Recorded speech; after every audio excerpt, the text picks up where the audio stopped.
Hello, everyone, and welcome to a new episode of the CVO Live. It's my honor today to introduce you to Dr. Ronny Kohavi, Technical Fellow and VP at Microsoft and Airbnb. He is also the co author at the best selling book, Trustworthy Online Controlled Experiments, a practical guide to A B testing, and also one of the people that I admire the most in the experimentation landscape. So, thanks a lot for joining me.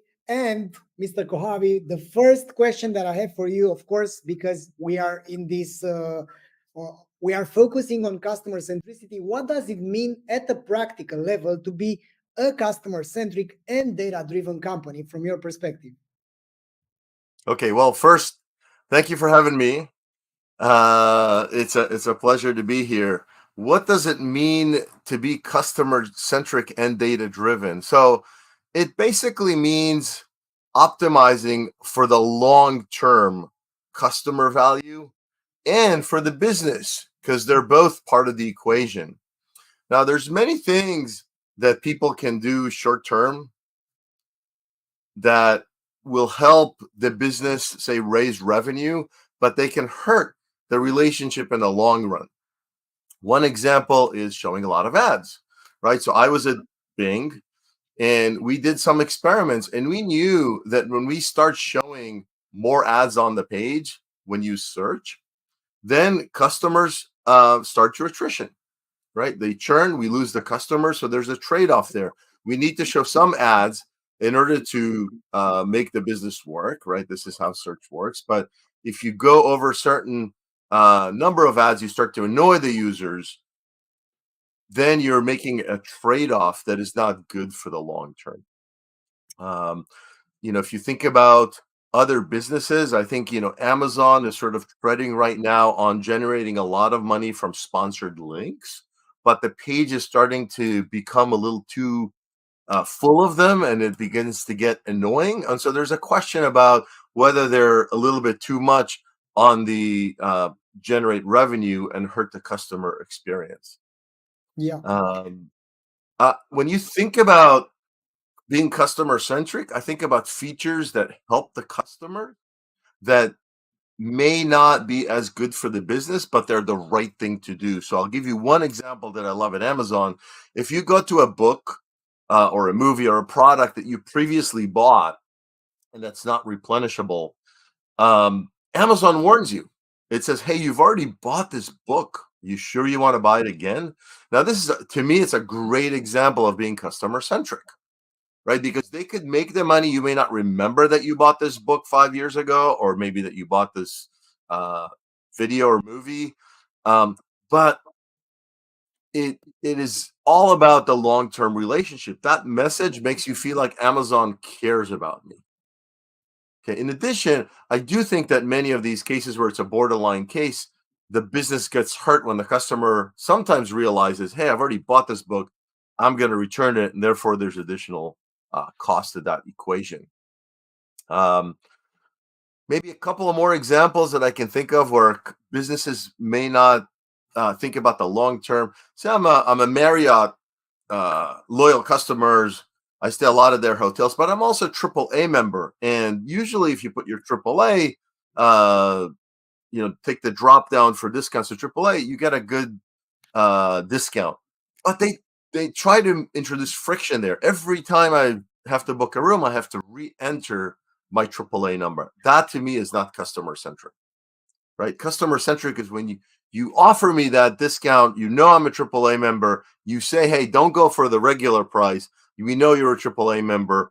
Why don't we default to that and we remember your numbers?"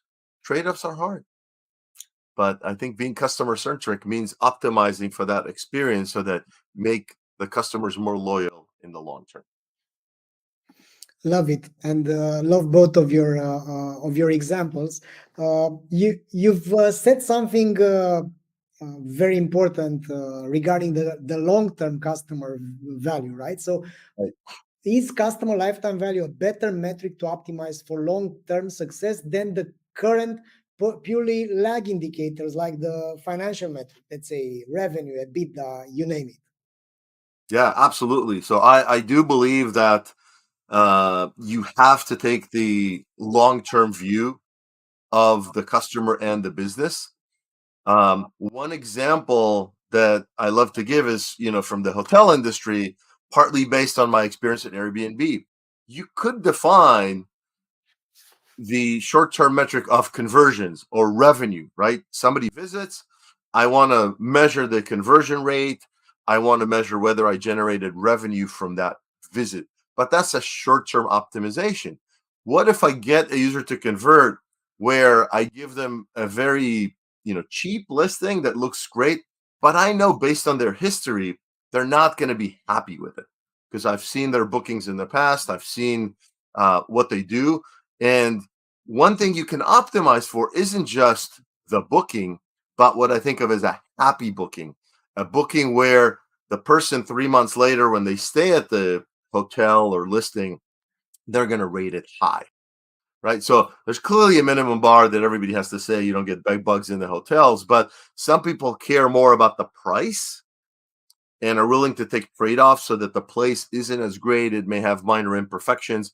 Some people are willing to pay more, but they want that perfect stay. Maybe it's a romantic stay. They're willing to pay for more for it. And so the optimization criteria, what in my book and in my class I call the OEC, the overall evaluation criterion, isn't short-term revenue, but it's revenue plus other factors like happiness, the rating. So ideally, you try to say, I want to optimize both for my revenue, but I also want the customer to be happy so that I get penalized if the customer stays and then rates it, say, below 4 stars. Coming up with that combination is one of the toughest questions in the how you define the business's overall evaluation criterion for use in controlled experiments or A/B testing. And once you come up with that OEC, you can actually try to build models that predict that customer happiness and therefore adjust the offerings that you make to the customer.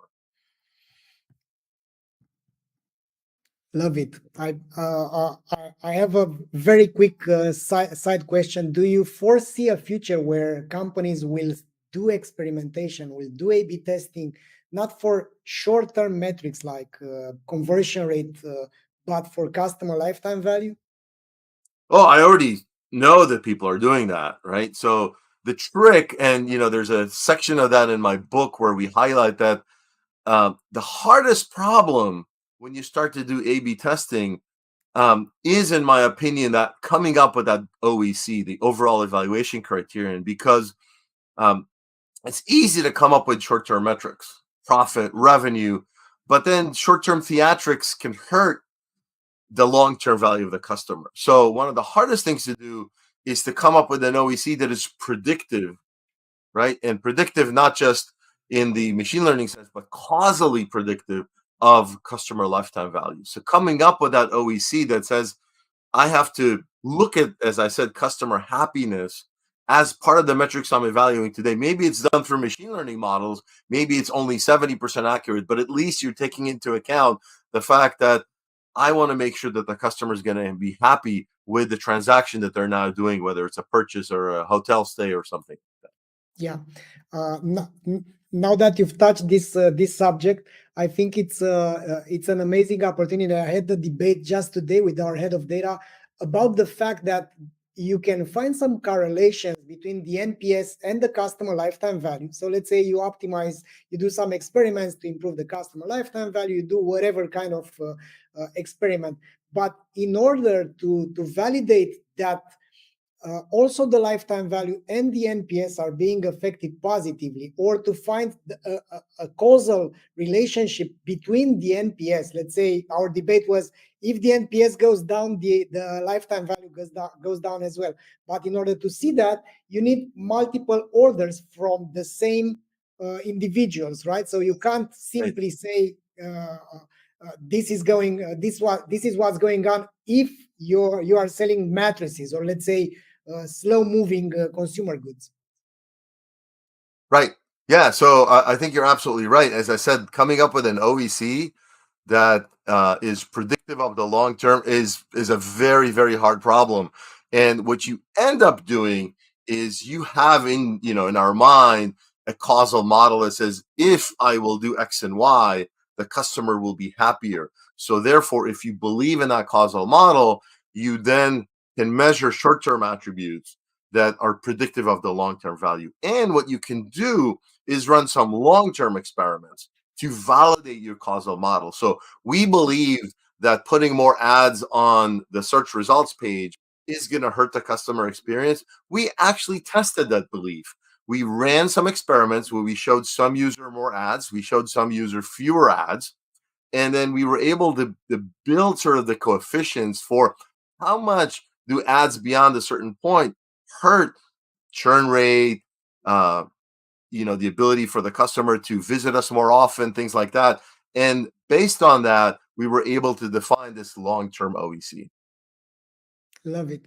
So, Dr. Kohavi, you are into A/B testing for 20 years, right? So I know that you are into innovation and driving innovation through A/B testing. So, what I want to touch is a subject that you will for sure go more in depth in your upcoming course at Maven. But what I want to ask you is about the cultural challenges, right? So, what are the cultural challenges when you have, let's say, part of the organization being, let's say, future oriented and progress oriented, and the other part of the organization is, let's say, they have this mantra like we've always did things this way and it worked. Yeah, so I do think that culture is a big problem. I think most organizations that I worked with want to be data driven. They just find the trade off sometimes hard to make, especially when you start to run experiments. They're expensive in the beginning. The org is not used to this. Running every experiment is hard. You make errors and the experiment validity is in question. The goal is to get to the point where a good experimentation platform reduces that marginal cost of running an experiment close to zero. And we've achieved it in several places. I worked at Amazon, I worked at Microsoft. The cost of running an experiment was so low that there was really no reason not to run it. Once you get into that point where the platform gives you the ability to cheaply run experiments and you get the value, which is, the scientific method, the best way we know to establish the causality between I've changed the feature and these key metrics have changed, then the org sees that value and tends to accelerate the use of experimentation over time. Now, this isn't simple. I show in my book and in my class these graphs where this can take several years, but ultimately, in most organizations that start to adopt experimentation, they see the value, they have the growth, and they achieve the sort of mantra of test everything. Every change that the organization does to the product, to the business model, is tested in one or more controlled experiments, or online, they're called A/B tests. Super. So my last question for you is tell us a bit about the other contents of the upcoming course, accelerating innovation with the A/B testing. Yeah, so the course is something that is based in part on the book that I wrote with Diane Tang and Yaju. It basically is a 10-hour class that takes you through 5 sessions of 2 hours that allow you to understand, I think, some of the key concepts. Some of them I mentioned here. One of them that I haven't mentioned is, and I think is key, is this sort of the humbling reality that we are often wrong with our ideas. But one of the things I do, which is fun in class, is I introduce these A/B tests, ask people to vote on A or B, and you can see that less than half the people get it right. It's a 3-way vote, whether A is better than B, B is better than A, or are they the same? And by the third question, it's like less than 10% of the class, or about 10% of the class, gets all 3 questions right. And to me, that's the humbling reality, right? We've shared statistics from Microsoft, from Airbnb, about how the success rate of idea is low. Microsoft overall is about 2/3 of ideas that failed.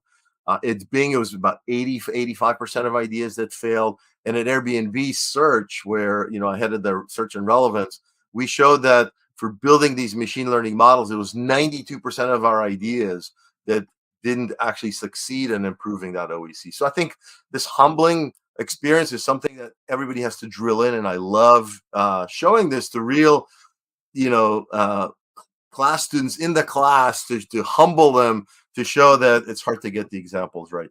We talk a lot about the OEC, the overall evaluation criteria, and I show a lot of examples that fail to work and why they fail, so you can learn from other people's mistakes. And then I show things that work well. How do you optimize things like, you know, a search engine or an email campaign?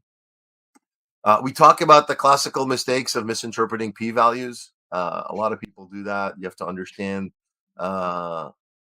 statistical power. You have to have enough users. Another topic that I love talking about is Twyman's law.